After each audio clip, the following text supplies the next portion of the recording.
Here we are. Okay, so we are live again. This is Talks with Alex, and I have some very great people with me right now that we're going to introduce to you. I'm excited to have them on here to be a part of my live stream because I want to really have a really good conversation about what's happening with the protest, what we want to see as far as outcomes are concerned, what people are looking forward to seeing happen, and then also talk about like how do we keep the momentum going. Like I was saying one time before, it's just that I kind of feel like we are recycling hashtags of I can't breathe. Like we've been in this space before when Trayvon Martin died, when we saw Eric Garner, and we saw all of these people pass. And now we're coming back to a space of where the country is now protesting again over the death of an African-American killed by police. And so I just want to kind of have a conversation with people who are kind of vets in the game, people who are just starting out, and people who are doing all different types of activism, just coming together and we're just having a conversation about what's going on. How do we not get fatigued by it, right? Because we realize sometimes when the media leaves and the lights go off and people get back to their work, like, how do we remain active in activism and how do we continue to fight this fight? And so I kind of want to have these conversations with people. And I think it's good to get the different perspectives because originally I wanted to try to bring somebody from media, but it kind of formed into something completely different. And I think the people that I have on tonight are going to bring really great perspectives. And so let me kind of introduce you guys to these people that I'm going to be bringing on. All right.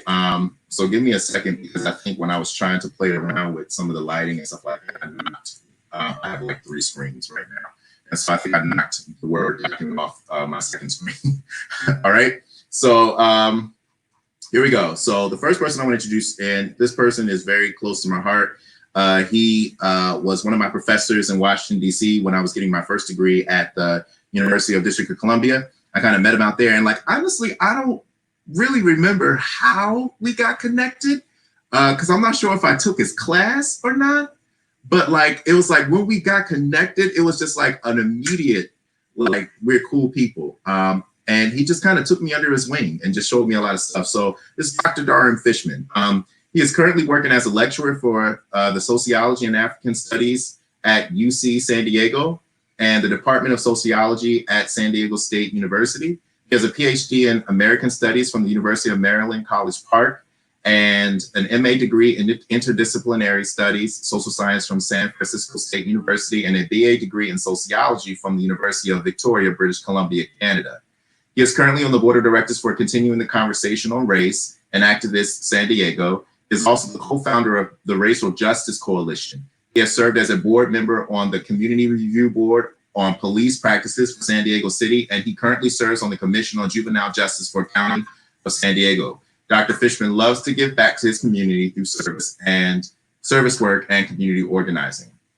Dr. Fishman has numerous publications, including the following books: Tarred and Feathered, again, racial attacks on President Obama that provoke despair and fester, from misunderstood apathy to radical engagement, how race, gender, and sexuality influence contemporary youth politics, Roman and Littlefield Publishers, Political Activists of African-American Teenagers, a case study of high school students in Washington, D.C. metropolitan area, the Edwin Mellon Press Spring. He has also published the following journal articles and chapters: Racial Attacks on President Obama and White Nationalist Legacy, the Western Journal of Black Studies, December 2013, Can Washington, D.C. Youth Speak? Youth, Race, and Education in the Political Socialization Process, in the book Democratic Destiny and the District of Columbia, Federal Politics and Public Policy, Lexington Press, Winter 2010, co-editors of the book, Doctors Ronald Walters and Tony Michelle Travis. Dr. Fishman has taught courses in sociology, political science, criminology, and African-American studies at Western Illinois University, Temple University, Stony Brook University, University of District of Columbia, University of California, Riverside Point, Loma Nazarene University, and California State University, San Marcos. Dr. Fishman also has extensive experience traveling the globe. He has visited 47 states in the US and traveled in 17 countries in Europe, 4 countries in South America, 6 countries in Africa, 5 Caribbean countries, as well as Turkey, Australia, Mexico, Canada. Dr. Fishman currently resides in the Point Loma area of San Diego. and enjoys spending time with the love of his life, Buki Domingos. I hope I'm saying that right. Wow, Wangui. Wangui is a young activist. Her. Also, she's hip. She's an ally. My LGBTQ brothers and sisters, of course, be true, and happy Pride Month. Is a healer and activist in training, born and raised in South Bay, California. After graduating in 2016 with a degree in chemistry from Spelman College, she moved back to the Bay to pursue a career in health tech industry. She left in 2019 after realizing that her morals were not aligned with the practices she witnessed in and around the industry. She is now a part of the Mindful Living program at the Mangalam Research Center for Buddhist Languages, where she hosts a podcast entitled Here We Sit, with two of her fellow residents. And last but not least, this is Anton Moore. Anton Moore and me have an interesting history. We both became committee members at the same time, and I believe that I was presented to him because of an article I read by him when he became a committee person in 2014. So he's a guy that I've been watching for a while as he started his career in politics, and he does a huge thing in South Philly. But let me go ahead and read this. Anton Moore is the executive director of Unity in the Community, which is a nonprofit organization that deals with gun violence prevention in South Philadelphia. In addition to that, Anton Moore is the ward leader of the 48th Ward, and he's the youngest ward leader in the city of Philadelphia. Also, Anton spoke on stage at the Democratic National Convention in 2016, okay? So all of these people are doing amazingly great thing, and it's my absolute pleasure to bring them all in and have a discussion about these protests that have been happening and what's going on. So if Anton, go ahead and mute your mic, because for some reason I can't seem to unmute it because I think you did it yourself. But yeah, so hey guys, how you guys doing? Cool. Good.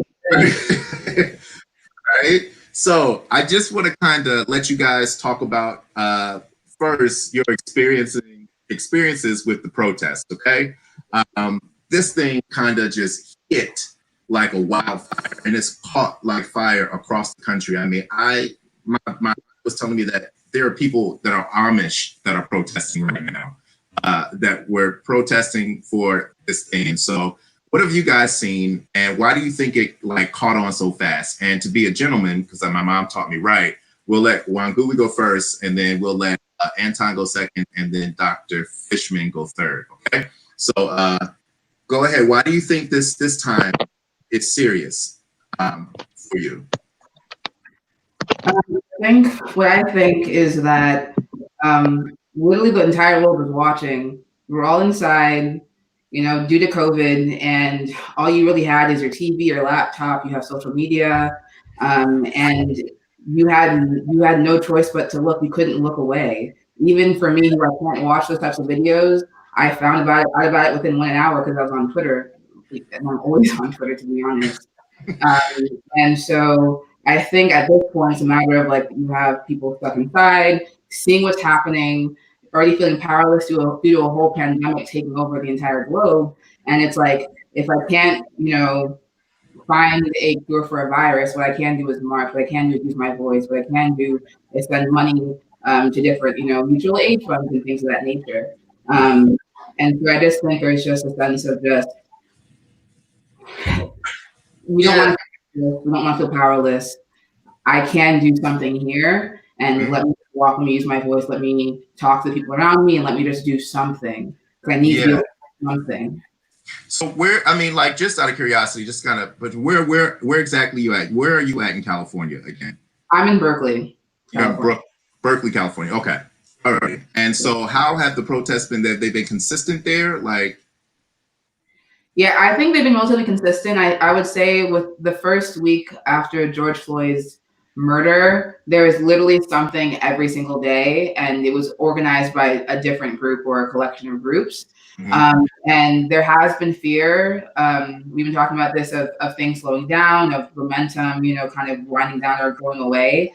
But that really hasn't been the case. It's kind of been like each week a different org is taking the helm over who's going to organize a protest and who's going to do what. So that's been really lovely to witness and see. So, Anton, I mean, just to kind of toss this at you, why do you think this is different? And I know that you have been doing a lot of protesting and activism over time. I think gun violence was one of the major issues that you took up. And so, what helped like maintain the momentum of the stuff that you do and kind of brought you to the place that you are with your organization? What helps you maintain the energy is it's not the media, it's not the outside people, it's the people in the community. Like they give you like the energy to keep pushing. When you look Mhm. at the poverty rate and the education system here in Philadelphia, that energy alone pushes you over to want to see change. What you're seeing right now are people that are fed up and they're tired. But we got to make sure that not only are that not only are we protesting, that we make sure we get the resource and the reform that we need to make things happen. You get what I'm saying? Because we, Yeah. like somebody said, we had the Trayvon Martin marches and all different other marches and stuff like that, and we didn't get a lot of change in that as far as things that could really help the African American community. And right now, you're starting to see some reforms all over the United States of America and within the city. But I think we got to push harder and let the voices of the people that's being oppressed, let those voices be heard. You get what I'm Mhm. saying? Because I'm going out to some of the rallies and the marches, and I got to be honest with you. A lot of the rallies and marches are a lot of white people. And I say to myself, we got to share that microphone because I'm gonna tell you, it goes deeper than the rallies and the marches and the let's take down the statue and different things like that. Because we also got going to them workplaces who won't give an African American a fair living wage. They'll give a white person a raise, but keep the African American at the same rate for 10 to 15, 20 years. I was listening to I was on another conference call with DA Larry Krasner and his team today, and a principal spoke up and she said, I need to root out some of these racist teachers in this school because they're not teaching my students the right thing. They're just, they don't want to engage with them. They're there for the paycheck, but they don't want to engage with them on a level, whereas though you're challenging them kids to be the best person that they can be. So looking at everything in hindsight, we got to make sure we get those policy changes, but also to make sure that the community feel what's going on because in the 12-round fight that we in right now, people can lose energy and then fall by the wayside. We got to make sure we keep it going. And the only way you keep it going is by energizing the people around you. You know what I mean? And So, expanding your base so that people know what you're actually fighting for. okay, so I mean, I think that I got two things out of that that I want to kind of question just a little bit more. The thing that, and I was actually talking to Wangui about this, is that whole concept of sharing the mic, right? And then also broadening what we are protesting about, right? So that people can feel like they're connected to it to maintain the momentum. Because right now, I mean, you would think that people are just really protesting police brutality, right? And really trying Mm-hmm. fight and focus on getting police policies and policing changed. But if you're talking about like also including like workplace stuff with HR departments and diversity and inclusion, and you're talking about schooling and the prison, the pipeline, and you're talking about resources being pushed toward security in the communities and not necessarily toward resources in the community.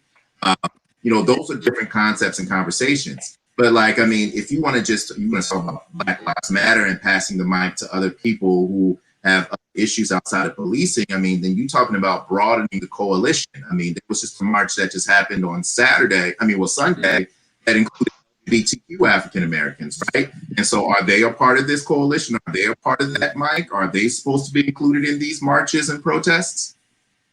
I mean, I think everybody plays a role in this whole operation. You get what I'm saying? When I'm with my white friends and other people, I want them to challenge their mothers and brothers and cousins to root out that racism that exists in this world. Listening to the conversations, and if you notice, even on social media, you starting to see companies feel guilty about oppressing African Americans. We want everybody to feel it, but not only we want you to feel it, but we want you to change. You get what I'm saying? And I think that's what we want to see. But we want to make sure that the communities and the people that we are fighting for, that they feel it too, and that they're along for the ride as well. Mm-hmm. Fishman, I mean, I'm gonna go ahead and let you weigh in because you're seeing a lot of change. I remember when I was talking to you about it, you said you can now connect with some of the people that would just had you on the wayside. Like, what do you think is making this time different? Like, what do you think is making this different? Yeah, and thank you, Jason, for inviting me. But before I give perspective from San Diego, let me just add the historical piece real quick, because your introduction, I think, was spot on, and this keeps coming up, which is I, in some respects, cut my political teeth in the early 90s when I was at UC Santa Cruz in 1991 when Rodney King was beaten. And I remember the urban rebellions. And actually, San Francisco had more people arrested the first night than LA because the police chief Jordan was just crazy in arresting peaceful protest.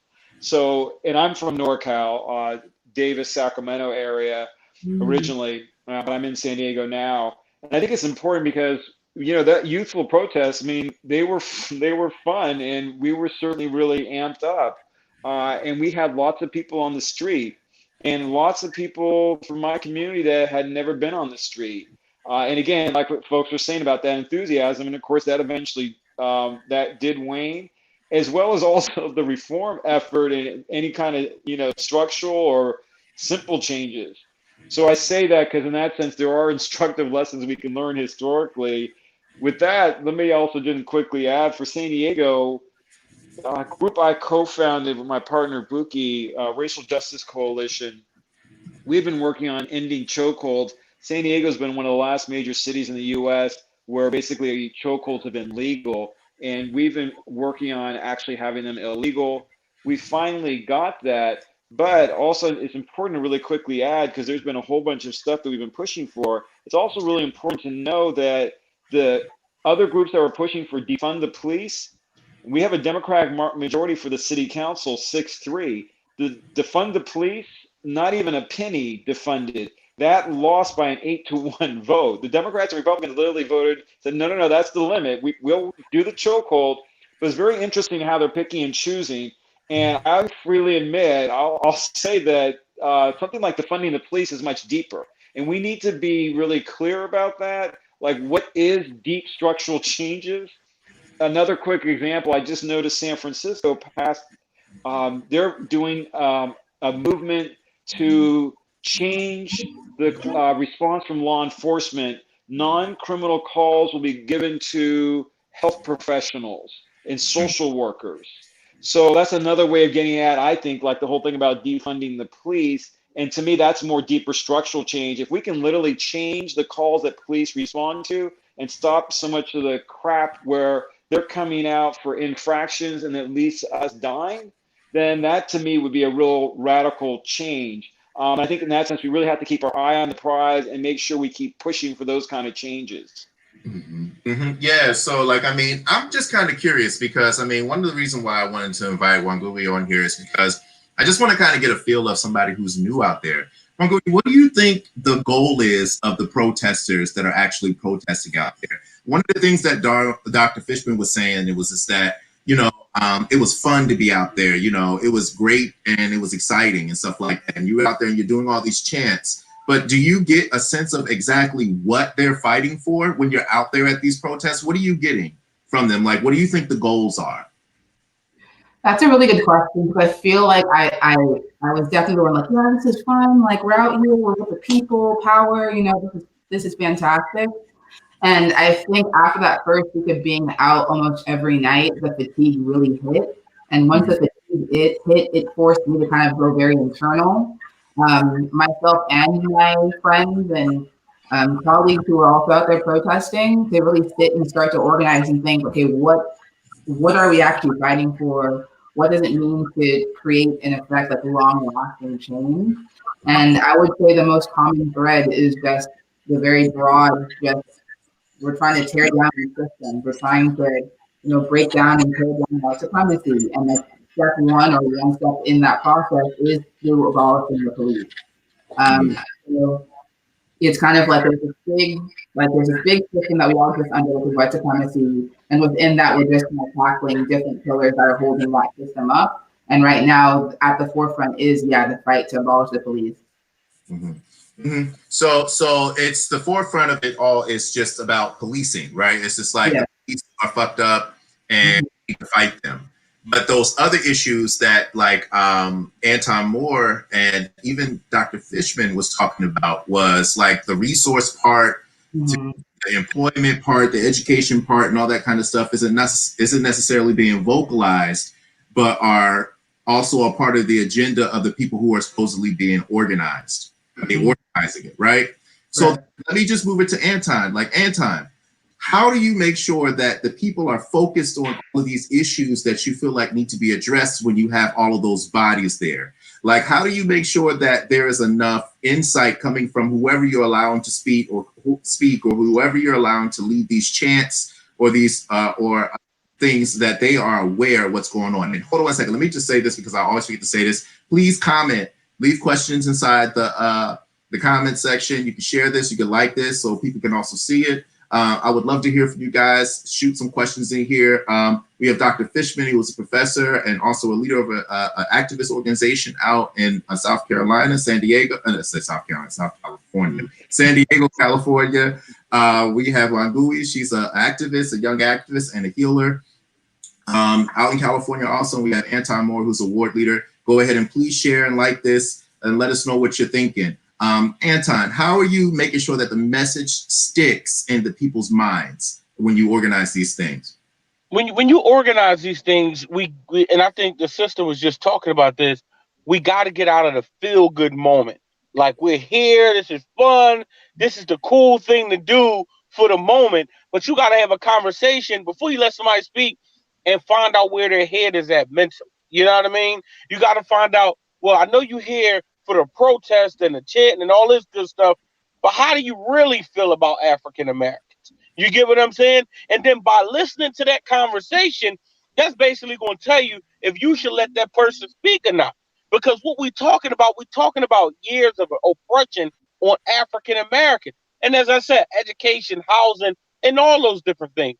Yes, and the police as well. We bear the brunt of all that. But we got to start narrowing it down because, like I said, you want people to start feeling the change. You get what I'm saying? Because I even see people right on Facebook and stuff and be like, we've been marching for 60 years and we're in the same position.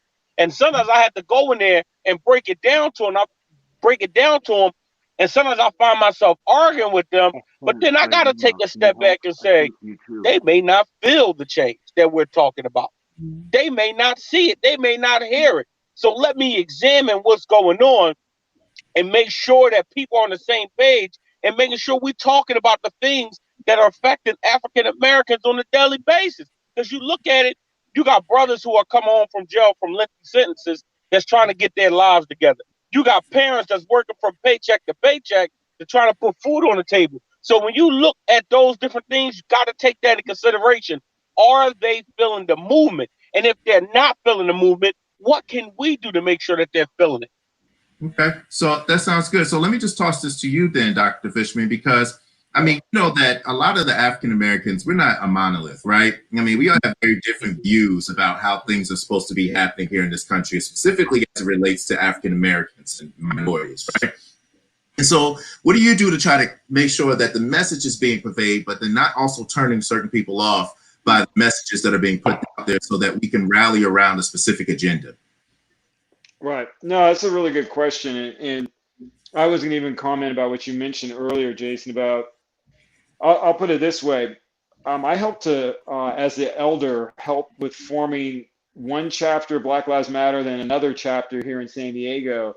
And one of the things I found fascinating, just as simple as if you go on the website, the thing for Black Lives Matter, in like the generational part, it's extraordinary the detail and the care they put into describing things like relationships, and then things like with identity politics, really deep level, and then also things like history and revolutionary politics. But what to me was really fascinating, and I think this is kind of the thing that's connecting what we're talking about. There wasn't anything, of course, about like a how-to guide of get policy changed in your city or state or national level. And that's the real struggle because, you know, and we have within our movement, you know, big tent. We've got folks on one side, abolitionists. We've got other folks, reform, and those that are like in the middle, like me, that go back and forth. And the thing is you have to figure out how to get a coalition together and to be effective with your resources and your people power. And you've got to, it's a long-term commitment. It's not sexy work. If you're doing city council, attending those meetings and dealing with those personalities, that's really hard to train people and to be able to explain to people. That's very different than, again, mobilizing someone for an action, coming out to a rally. And I think that's really that part about, we don't necessarily talk about it directly, but I think that in some respects really is the elephant in the room that needs to be addressed. If we're committed to doing things like reform and changing policy, this is what it's going to take. This is the level of commitment and work it's going to take. Yeah. So let me just get that. Let's dig into that a little bit more, okay? Because I think that, and I want to bring this back to you, Dr. Fishman, because I kind of want a little bit of that more knowledge. I mean, we have, and I've always looked at it, like you said, you have the people who are like burn and tear the system down, and then you have the people where we can change the system from within the system, right? And I always said personally that you need them both. We needed the Malcolm X and we needed Martin Luther King, and they both fed off each other, understood that they need each other in the times that they were very active, right? Because you're going to need the person that's going to push and constantly question and check the people who are within the system and hold them accountable, so that when they become a part of the system or when they're going through the system, they don't become the system. And then you have the people who are out there who are just radical and want to destroy the system, but then you have the people within the system that check those people who are in the radical and saying, look, I understand that we need change and we need change completely, but there's a process that we have to go through. How do you bring those two people to the table and have a conversation with them so that real stuff get changed, so you don't lose the Wanguis that are out there between the politics that are happening within the movement? Right. No, I think it's a great question. There's not a simple answer. I mean, and it's obviously going to vary. We brought in folks because we just have a lot of folks that are on the street, and so we have a big diverse group, including a lot of abolitionists, and some of them are on board with things like defund the police. They'll pick and choose. Some of them are very much in the camp that extends to, for them, abolition movement if we really are serious about defund the police. So I think there are ways to bring them in and to do things like the coalition work. And I do think that what I suggested about that assessment of what kind of proposals, and you can't kid yourself, like we're really pleased and happy that we ended the chokehold, but we know we still have a lot more work to do. So you also have to be really clear about that too, because otherwise some organizations, when they get that narrow focus, it can feel like once they get it, they just fold up and then they're done. I hear you. So Wangui, let me ask you a question. I mean, are you seeing that happening in the spaces that you're in? Do you see that concentrated effort to make sure that we are keeping everybody focused? Do you see, because I know that you were saying that different organizations are taking on the responsibility of organizing the protests on a daily basis to maintain that momentum. But are you seeing there being like a sort of education on what defunding the police are and what abolition of the police are? Are you feeling that? I mean, since it's like you're only like about a month or 2 months in this whole activism protest thing. So are you feeling that? Are you hearing that? Well, I'll say that I've done a pretty decent job of curating my feeds online to make sure that the information I'm getting is educational. So I follow a lot of historians. I follow a lot of abolitionists. I follow a lot of socialists. So a lot of the way that the information is sent to me is via like snapshots saying, here's what we're demanding of the police. Here's where we can start. Just to do something in the meantime, or here's a history of like, policing and how it started with, like slave patrols. So there's education happening, but I think that's kind of where I find myself hitting a bit of a block where I often feel guilty for feeling tired, and I feel guilty for not knowing enough. And so where I am right now is in a very much like an information gathering stage where I'm trying to gather writings on coalition, like what does it mean to be in a coalition, or on non-hierarchical structures, or learning more about, like the Black Liberation Army or the Black Panthers, just trying to find out as much information as possible, because history does repeat itself. Like hearing Dr. Fishman say how being out there with the Rodney King riots in like 91, how it's like we hit similar notes back then. How can we hit those notes and go even further in this moment now? So I'm seeing attempts to educate, but also I think people are just so disoriented with everything that's happening right now that it can feel very, very challenging to really sit down and focus and to really figure out what it is that you're fighting for and what it is that you even believe. Because you know that this thing is wrong, but then there's 8 different offerings on what potential solutions can even be, and that can be very confusing. And so at least for me, I'm just trying to take a step back, read, and just sit with myself and be like, okay, what does vibe with me and what doesn't? Because I often look between, you know, like burn everything down. It's all trash, and also a bit too much. Maybe, you know, let's take smaller steps. So it's a back and forth, and there are steps to try and educate, I would say. Okay. All right. So we had a question from one of the people that are watching the show. He was saying he's curious as to how you guys feel about the corporate movement to co-opt the Black Lives Matter movement in the same way that they stand in solidarity with the LGBTQIA movement, but without the financial support or taking internal steps for equity. So I'll let you go ahead and take that, Anton. How do you respond to that? You have to be careful. And the reason why you have to be careful, because, you know, sometimes if you want to get in control of a movement, you'll move people inside with money so that you can get all the information to basically run the program. You get what I'm saying? Because sometimes they like to run the mouthpiece. So when you look at that, you have to understand, okay, what are you here for? What are you trying to accomplish? And why do you want me to stand with you?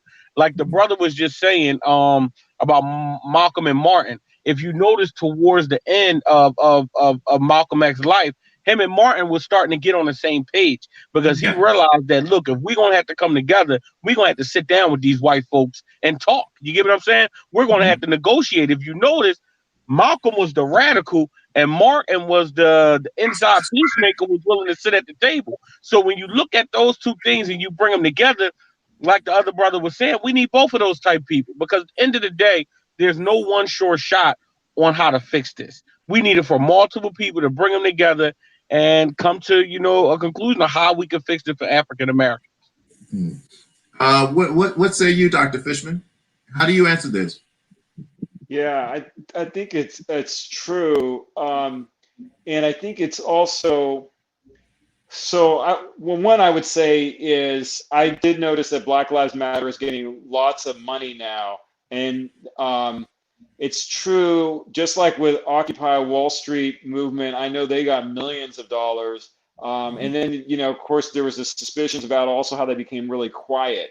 So yeah, I think to the extent possible, you got to be really transparent about that, because whether or not it's true, the perception will be is that if you're getting that money, that you're going to become really quiet, sort of thing. So I think you have to be really clear about your agenda, and you have to be clear about your visible presence and what you're working on, because otherwise, yeah, the rumors, the suspicion will dominate the narrative, and I think that that's part of the trick for the community in this work. You've got to keep finding the sources of the pain and keep pushing the envelope with what you're looking for to address it. And part of it is you also know that because of the opposition you get. So in some respects, like the whole thing about defund the police losing 8-1 vote, that's an opportunity for us to double down and push even harder on that now. So let me ask you a question then, Wangui. Like, do you see or feel like, can you tell who are really pushing, or what agenda is, or if there's somebody like other outside forces kind of pushing these agendas? Like, how do you see this question? Like, how are you? Could you kind of feel this in the time that you've been in protesting and activism? What I'll say is I felt it more so around Juneteenth. How Juneteenth was popping up on my Google Calendar. Everybody was getting like the day off for Juneteenth, and never before in my life had I seen that at all. And I think the one from Google was a bit the most egregious. But like, you guys are Google, you have access to all this information. How are you just finding out about this now? And so I think that's kind of been where I've been the most wary, been the most distrusting. Kind of what's been said so far is it's cool to have a nice poster to say some nice words online, but where's the actual action happening? You know, what is the makeup of your employees, your demographic of your employees? Like, so where I just don't. I have to see it to believe it. And right now, I haven't seen much besides just like some nice words. So I'm on the side of distrusting, and I'm just not really holding my breath. But yeah, I'm not very impressed at the moment. I hear you. So let me just do this and I'm going to kind of preface this question that we got, because I mean, this is really supposed to be talking about protest, but I'm going to try to tie this into that. Okay. So a lot of people are talking because, I love politics and, I think that it's great. A lot of people have been saying that we should probably have a VP pick that is an African-American, especially because of the distrust and the unrest that we are experiencing right now, as far as the protests are concerned. Can you guys hear me? Am I loud enough for you? I mean, because sometimes I break up. Okay. So, I mean, I am back in school now. I'm finishing up my second degree. And so it's just like, we found out that there are things that galvanize voters in this country, right? So for instance, when Barack Obama ran for president, we recognized that African Americans were energized like never before. They didn't know what he was running on. They didn't know what his policy was. This was a black man, and we want to see a black man in the White House. And so, all of us, political people were like, oh, Barack Obama stand for this, Barack Obama stand for that. I saw Barack Obama when I was at Howard. He came and spoke at our convocation. So it's just like, I knew Barack Obama, but there was a lot of people that just all of a sudden randomly saw this guy come on to the thing, and black people voted. Now, when Hillary Clinton ran for president, they were expecting to see the same amount of African Americans vote for her, but we recognize, or they thought that it was going to galvanize women like never before. And we recognize in politics that gender is not as strong of a trigger as race is for people. Yeah. So now we're saying we're about to go on to this next election, and Joe Biden has a tendency to look kind of creepy. And he was always the person that was one of the main architects of most of the bills that has brought us to the process of needing reform in our policing. So they're saying that it would probably be in his best interest, considering the fact that he has the sketchy history with African Americans, similar to the sketchy history that Hillary Clinton had before, that it would be in his best interest to rally African Americans by giving them an African American VP. So she's asking this question. I don't know if you already talked on this, but how do you feel as Val Demings as the VP pick? Val Demings is a former prosecutor, and she's also a congresswoman. I believe she was a district attorney. Am I saying this right? She was a former DA or a former police chief. She was one of those. And she's now a congresswoman. She did a lot of speaking when we did the impeachment process. And it was like, do you feel her background could aid in uniting the country or hinder it? So I guess you could talk about it in more broader sense. A black female VP. Do you think this is going to help unite the country, or do you think it would hinder it? And I could toss this at you. It's kind of difficult to see you, man, because it's all the way dark. You might want to turn on the light in your car. I'm gonna help out a little bit. There you are. All right. So I'm gonna toss this at you. You're in politics, and then we'll take it around to Wangui, and then take it up to Dr. Fishman so he can give us some history of it. All right. Go ahead. So it's time to give an African-American woman a chance. I mean, the African-American females have been the biggest voting bloc for the Democratic Party. But when it's time to give them a seat at the table, it's like, oh, well, maybe next time. Like I'm hearing this talk, maybe Elizabeth Warren. We tried Elizabeth Warren. We tried Hillary Clinton. What about the black woman? And I got to tell you this, it's going to make another African-American woman feel good to know that an African-American woman is standing next to Vice President Joe Biden. You know what I mean? I think that we take black women for granted here in America. And it's time for them to be at the table, because if you look at a lot of our backgrounds, I grew up with a single parent. My mom guided me through life. My cousin, my friends, one of the things that we all have in common is that it was a strong black woman who was able to guide us in tough times in our life. So I think they should be at the table now. It's time that we stop bypassing the black woman and give them a chance to say, you know what? You've been there for us every time we needed you. Now it's time for us to be there for you. And we have to promote a black woman. So I'm going to push you a little bit deeper, okay? I mean, because, and then I'm going to take it to you, but doesn't have to be just any black woman, because, I mean, Nellie Fitzpatrick, thank you so much. She's a former LGBTQ, what do they call me? Executive Director of LGBTQ Affairs for the mayor of Philadelphia. So thank you for being on. I'm really happy that you actually are watching this with us. But is it just any black woman? I mean, one of the hugest criticisms of Kamala Harris, who I love, she went to Howard University. If she does win, we're gonna be able to say that we had a VP and a Supreme Court justice come out of our halls, and we're gonna be able to shit on Morehouse and Hampton for years to come, because all Morehouse has is Martin Luther King. But that's all I'm going to say about that. But so is it just going to be a black woman, or is it going to be? Does it have to be a black woman that we can actually trust? Because technically, Val Demings was the police, and we're having conversations right now, and all skin folk and kinfolk. So will black people really be able to trust her for the work that she's doing? So I'm gonna push that back at you, man. What do you have to say? I mean, let's look at life. You get what I'm saying? Look at our life. There's some things we did in our lives, to feed our families and put things together. That's what black women do on a daily basis. You get what I'm saying? Now look at Val Demings now. I like where she's coming from. I like where Susan Rice is coming from. I mean, I'm not going to sit, and I like where Kamala Harris is coming from. I'm not going to sit there and knock a black woman so that we can promote a white woman up there. I mean, look at it. They gave Hillary Clinton a chance. I mean, look at the United States Senate right now. How many black women are actually in the United States Senate? One. That's embarrassing. One. But when the Democratic Party needs black women to stand up with them, we're the most reliable voters. We have to take a chance on the black women, and we need to take a chance on it now. There's no turning back. What do you think, Wangui, black woman?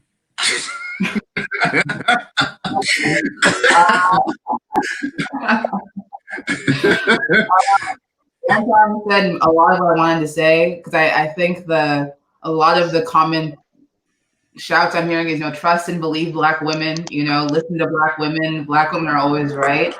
I think it's a very interesting point you said, not all skin folk are kinfolk. And I mean, me personally, I want to do more research on Val Demings. I do see police chief and I kind of go, oof, wait a second. But I mean, other than that, when it comes to this upcoming election, just being honest, Biden makes me sad. He doesn't inspire much of anything. And so honestly, to have a black woman, one that we can rally behind, that would invigorate and put a fire under me.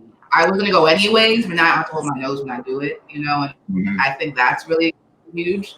And I think for a lot of my friends, my colleagues, it's kind of a similar thing where it's like, Uncle Joe is just not driving much of anything under ourselves. If we can have someone to really be encouraged to go and vote for, that would do so much just to help us get through this upcoming election. Yeah, go ahead, Dr. Fishman. What do you think? Hello? Dr. Fishman? You hear us? He said he lost town. Yeah. Oh, you said he lost town. Oh, the private chat. Oh, okay. So go out and back in. It usually helps. But yeah, Alex, I want to touch back on to that. But Alex, we gotta make sure that we give black women a chance. I talk to so many black women who get overlooked in workplaces where they'll give the white person a promotion with the money, but then tell the black person, "We gonna give you the promotion. We can't give you the money." That's not fair. It's time that we stand up for black women. I'll say this, and I'm gonna push back on this. What's his name? Clarence Thomas.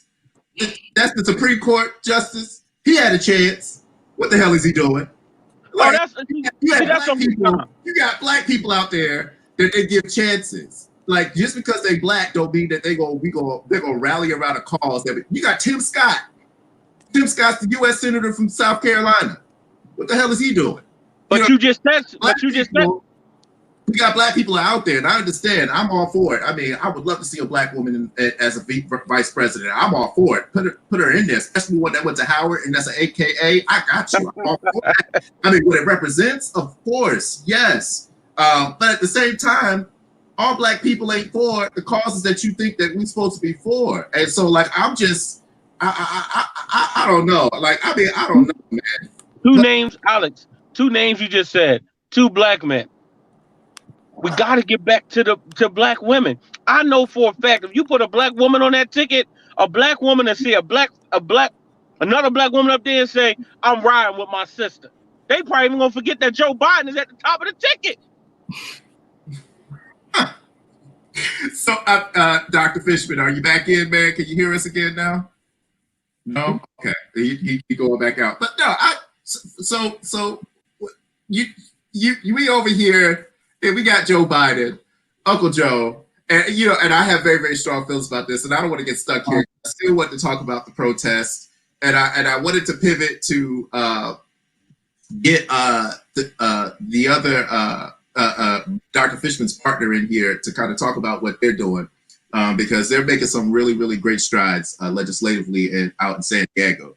So I want to kind of bring them in too. DC.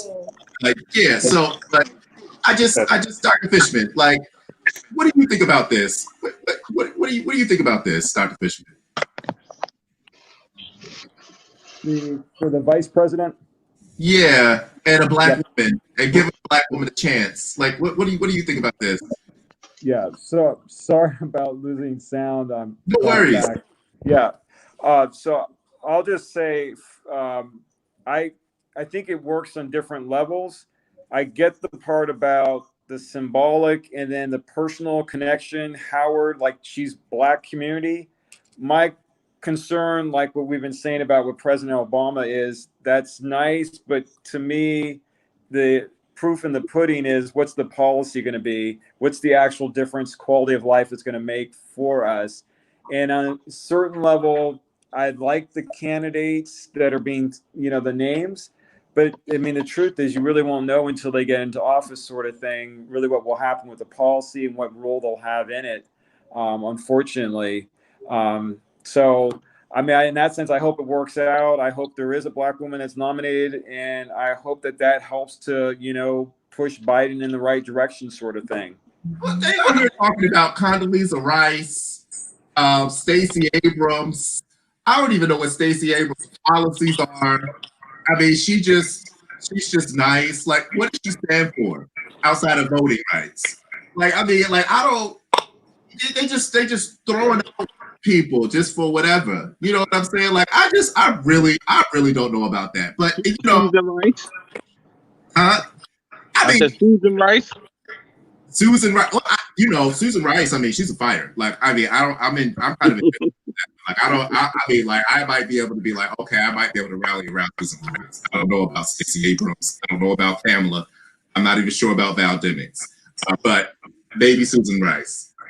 So, guys, I just want to do this because I got to stay faithful and committed to my word. This has been an amazing conversation.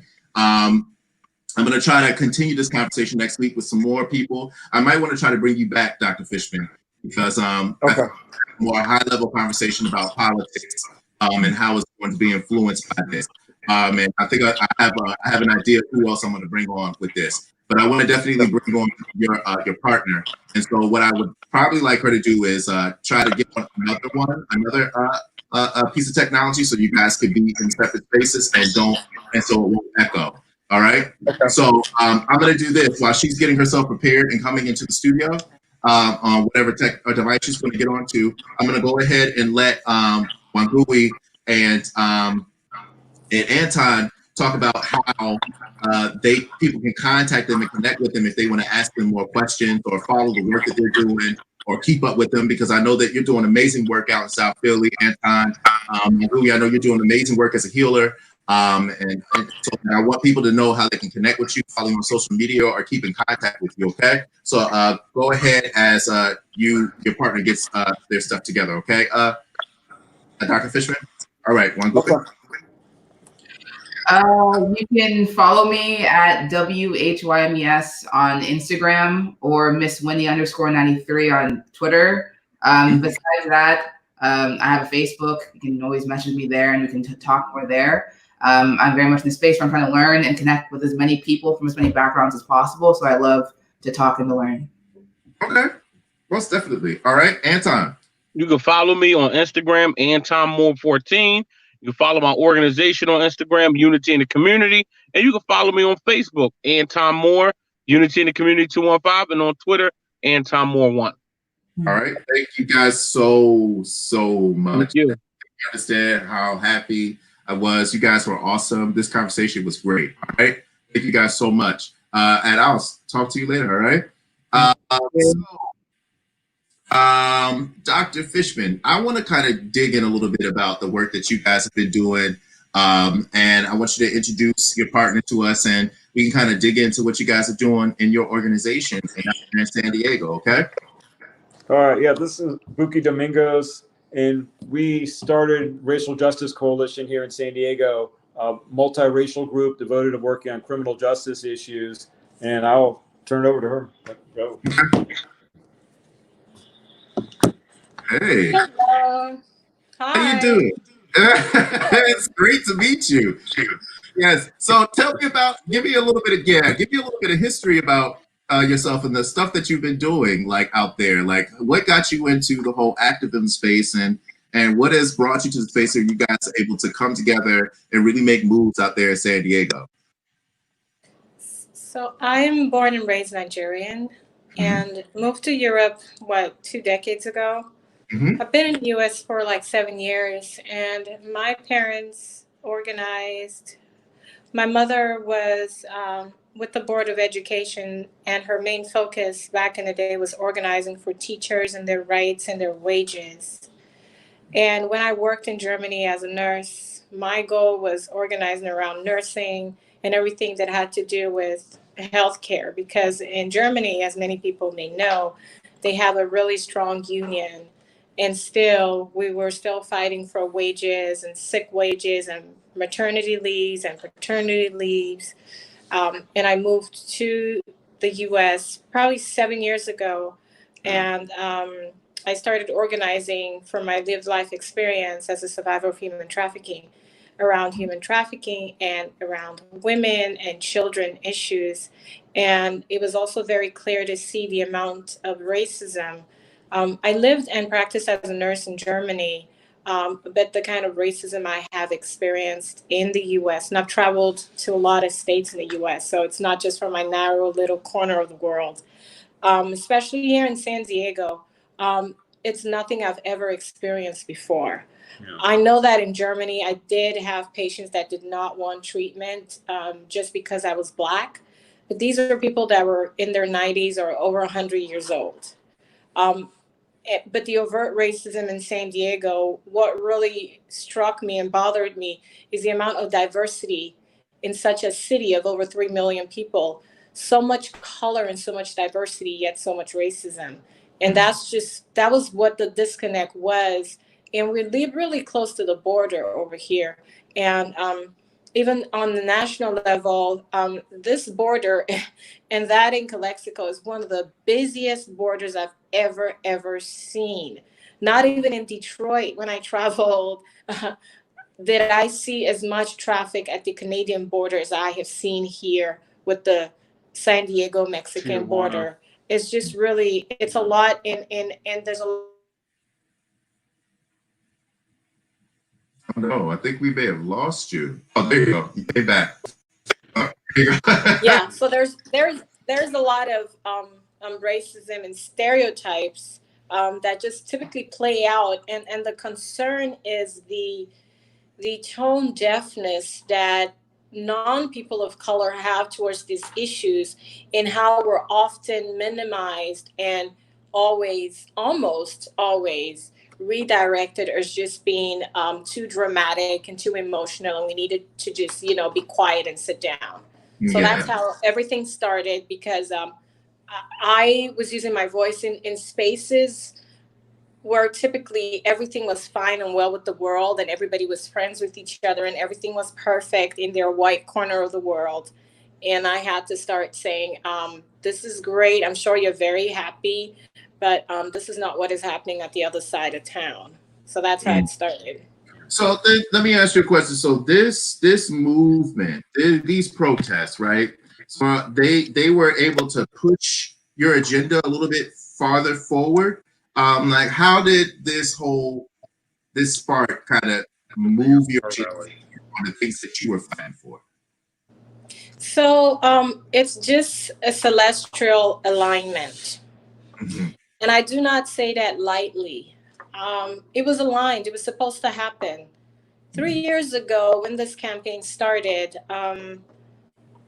we were told all kinds of things, but most of all, what we were told by people that worked for the government and not was, this is a military town.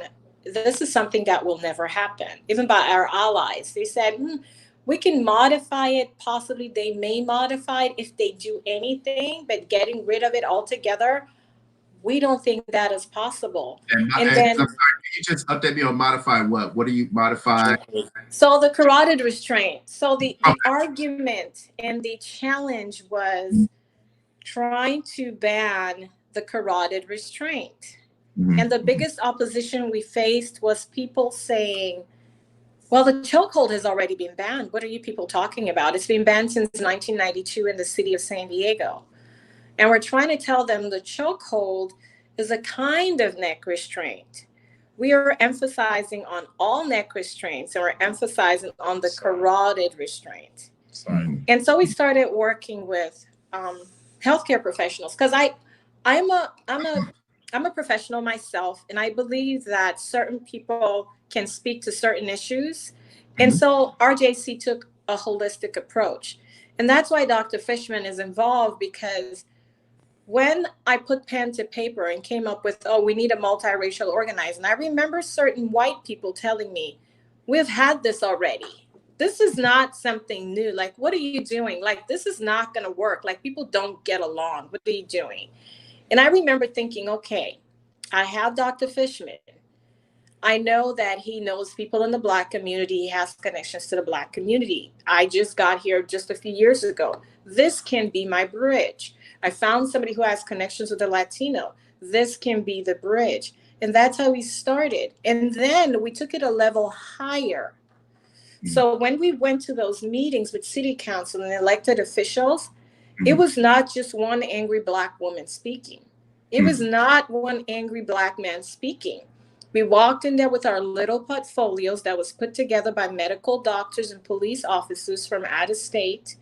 We went there with nurses. We went there with doctors. We went there with lived life experiences. We went there with social scientists. We went there with religious leaders, be it Christian, Muslim, atheist. We really had a holistic approach. So there was no way they could spin that question or that concern that we did not have the data, facts, and academia to back it up. So this was a strategic approach that RJC took, and this was a 3-year-long campaign that ended on the 1st of June. So let me ask you a question. I mean, when you guys were out there, how do you recognize the people that you need to coalesce around the issue that you had? So, like, I mean, when you're out in these protests, you're trying to fight activists and people like that and advocates to kind of bring the legitimacy to what you're trying to bring to the politicians. How do you find these people? How do you bring them together? Like, where are you getting them from? Like, how does a Dr. Fishman find somebody like you and your expertise and then bring that together to bring these types of things to pass? It's multiple audiences. One is how you deal with the legislators like the city council and how you present for them, what Buki was saying about that holistic approach, and the professionals. They want the experts. And then there's the part, like for me, that old school organizing, like town halls and doing face-to-face events. And then Buki's specialty is the social media, which is really the most, in some respects, the most critical part now, because what you're saying is like the way to really connect with people now, the best way is through social media. So then do you think that there needs to be a transition from these protests to the halls of power? do you think that at some point they're going to have to come from outside and go into the buildings and to these meetings? And So this is that? So this is my take on what's going on. Nothing lasts forever. The demos and the protests as they are right now, physically from a human being standpoint, is not sustainable. No. The human body gets tired. Even though we start doing shifts and rotating, the human body gets tired. So I feel that the protests, for however long they last, remain the catalyst. So you have the foot soldiers that are leading the charge, which is the youth. And then you have people who are of a certain age and who have the finesse and the education that sit down in those places that be and with those powers that be to really lobby and push for these are the demands. These are the issues, and have the data and the facts and everything to back it up. But to answer your question, I mean, the other part of your question, Jason, historically, we haven't had good experience with making that transition in the places of power. And that was one of the reasons we were just watching Selma again about why folks like MLK never took that political office, or for that matter, took that corporate check. And that's the problem, because then it gets on a certain level, it really is about who's your master. And he wanted to keep really, you know, King is like an extreme example of what being trying to really keep pure. That's extremely hard to do this day. If you don't have a day job. Well, but it's hard because we know that a lot of folks that get day jobs, especially if they get paid really well, they become, again, really quiet. They become less connected to the movement. So they'll try to tone you down. They'll tone down your rhetoric. They'll tell you what you can and can't say. They want nice statements, especially if you become somebody who represents diversity and inclusion, or even equity. And so they'll water it down so that they don't start to disrupt the order that was created around what they're doing. I mean, like, you have to understand that poverty and all of these issues that we see, or that they are multi-billion-dollar businesses, and people make money off of, or make careers off of, the suffering of the poor. There are lots of dollars that go into maintaining this order, and when there is somebody who is a part of the system that tries to disrupt that order, they get put into their place.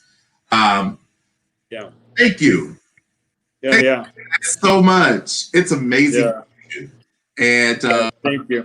And so, like, thank you so much for helping me out. We are at an hour and 2 minutes, and I have been told that I gotta keep my time. You know, I'm a church kid, so I don't really know how to do it. But I want to do one last thing before, because I have friends in San Diego.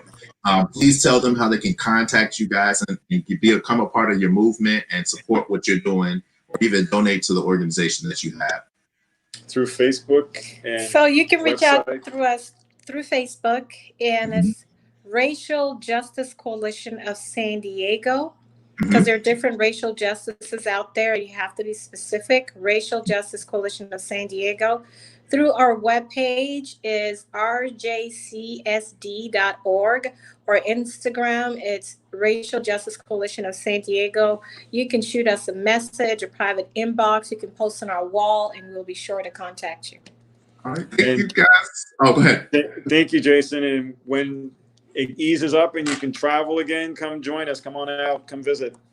Yeah, so I made a trip to California, but it was to LA, and my friends were in San Diego, but I didn't get to go down because I was at a wedding, and so it's just kind of, I want to come to San Diego.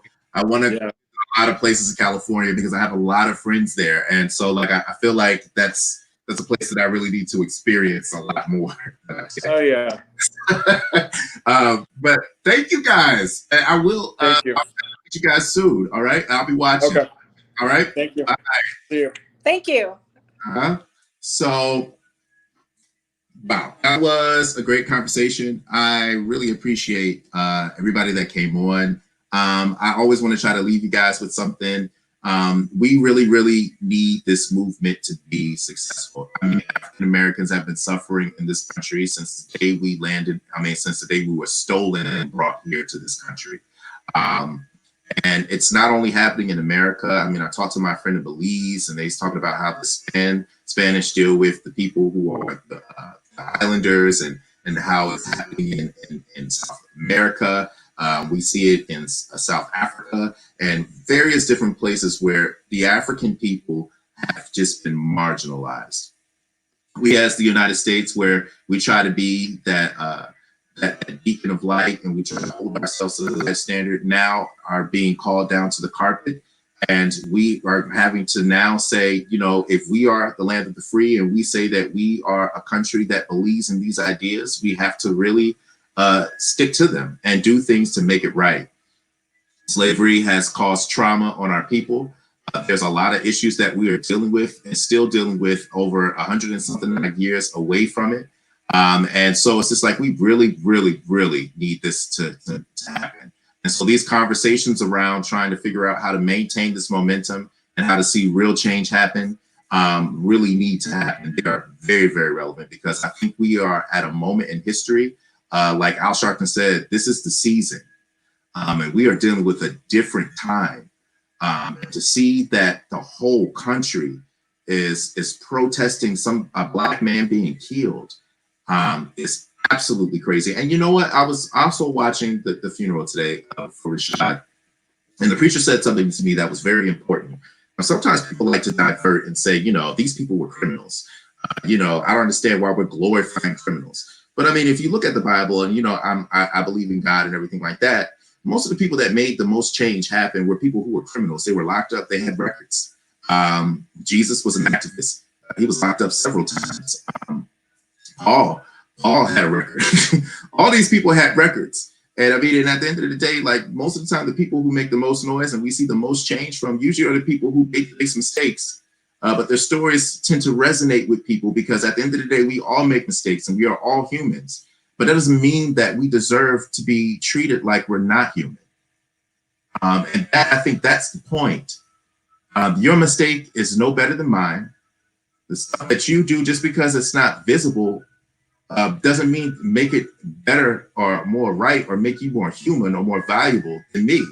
Just because you have an advanced degree or able to understand the world in a different way than somebody else doesn't make you better than that person. And I think that's the mentality that we out here in this country really need to focus on, whether it be at work, whether it be inside the community, whether it be when we're dealing with people just next to us. Because sometimes it's not just about race. It's about your mentality and how you view other people. And I think that in itself just needs to be checked. How do you see the person that's standing next to you? You are not better than them. Just because your mistakes may be different from theirs doesn't make your mistakes better. And I think that's the mentality that we really need to have. Everybody is human. We all make mistakes. That doesn't mean that we deserve to die. All right. So that's my preaching moment today. You know, I was listening to the message, so I felt a little bit churchy, and I felt like I just needed to say that. Got that off my chest. Be true. Happy Pride Month. I'll see you next week at Tuesday at 8 p.m. and we'll be talking about something else, and I'll have some other great guests. All right. Thank you so much. And guys, you have a great night.